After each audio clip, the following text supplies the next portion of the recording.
नमस्कार दोस्तों, मैं विवेक कुमार बिट्टू अपने YouTube चैनल में आप सबों का हार्दिक स्वागत करते हैं। चेतना सत्र के दौरान बच्चों में ऐतिहासिक, वैज्ञानिक, सामाजिक, सांस्कृतिक दर्शनों, आदर्शों, मूल्यों आदि के भावना को विकसित करने के उद्देश्य से ऐतिहासिक विषयों पर कुछ चर्चाएं की जाती हैं ताकि बच्चों में सूचनाओं का प्रसार हो सके, विकास हो सके, उनके अनुभवों में इजाफा हो सके और वे सीख करके अच्छा नागरिक बन सके। इन्हीं उद्देश्यों के साथ में आज हम लोग इतिहास के बारे में चर्चा करेंगे। भारत का इतिहास काफ़ी गौरवपूर्ण रहा है। विशेष करके प्राचीन इतिहास में बिहार की महत्वपूर्ण भूमिका रही है। बिहार के मगध साम्राज्य, अशोक, चंद्रगुप्त मौर्य, बिंदुसार जैसे महान शासकों ने, नंद जैसे शासकों ने बिहार के गौरव को काफ़ी ऊंचा किया। मध्यकाल में भी बिहार का इतिहास काफ़ी गौरवमयी रहा है और आधुनिक काल में भी। आधुनिक काल में अंग्रेजों का शासन बिहार पर स्थापित हुआ। सबसे पहले पुर्तगाली भारत आए विदेशियों के रूप में, अंग्रेजों के रूप पश्चिमी देशों के रूप में। जब पुर्तगाली सबसे पहले भारत आए तो वो अपने साथ में तंबाकू लाए। कौन लाए भारत में सबसे पहले तंबाकू? पुर्तगाली लाए।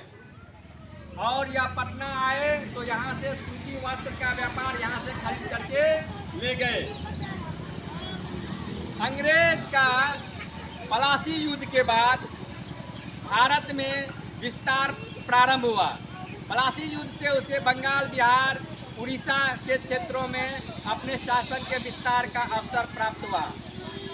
बक्सर युद्ध काफ़ी निर्णायक रहा। इस युद्ध में वह मीर कासिम, अवध के शुजा उद दौला और मुगल सम्राट शाह आलम द्वितीय को पराजित करके भारत के शासन पर कब्जा कर लिया और बंगाल, बिहार, उड़ीसा को उसको दीवानी मिल गई।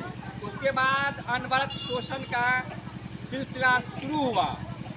1792 ईस्वी में लॉर्ड कॉर्नवालिस के द्वारा अस्थायी भू राजस्व नीति को लागू किया गया, जिसके वजह से किसानों का काफ़ी शोषण हुआ। जमींदारों को जमीन का मालिक बना दिया गया।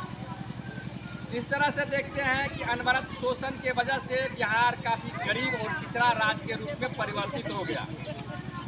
उसके उपरांत जब भारतीयों में काफ़ी रोष जमा हुआ तो 1857 के विद्रोह के रूप में वह सामने आया। हालांकि 1857 का विद्रोह पूरी तरह से सफल तो नहीं हुआ, लेकिन अंग्रेजी जड़ को हिलाने में सफल रहा।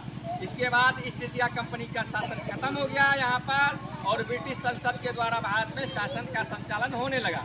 1885 ईस्वी में अखिल भारतीय कांग्रेस पार्टी का स्थापना हुआ। 1885 ईस्वी में मुंबई में हुआ था। उसके बाद भारत को आज़ाद करने के लिए प्रयास शुरू हुआ।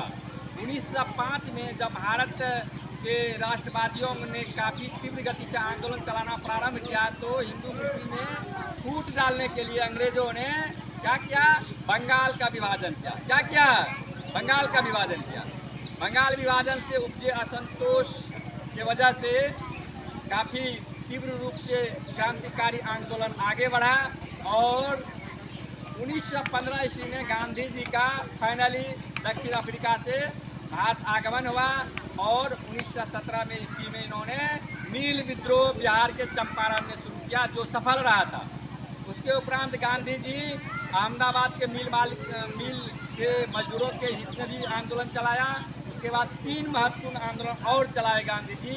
असहयोग आंदोलन 1920 ईस्वी में और सविनय अवज्ञा आंदोलन 1930 ईस्वी में और भारत छोड़ो आंदोलन 1942 ईस्वी में। इस तरह से हमारा इतिहास काफ़ी गौरवपूर्ण रहा है और हम आज़ादी 1947 में प्राप्त करने में सफल रहे। उसके उपरांत भारत के विकास की यात्रा बड़ी तेज़ी से आगे बढ़ा और आज भारत विश्व में उभरती हुई शक्ति के रूप में स्थापित होने की ओर अग्रसर है। इन्हीं चंद शब्दों के साथ आज का सेशन समाप्त होता है। धन्यवाद।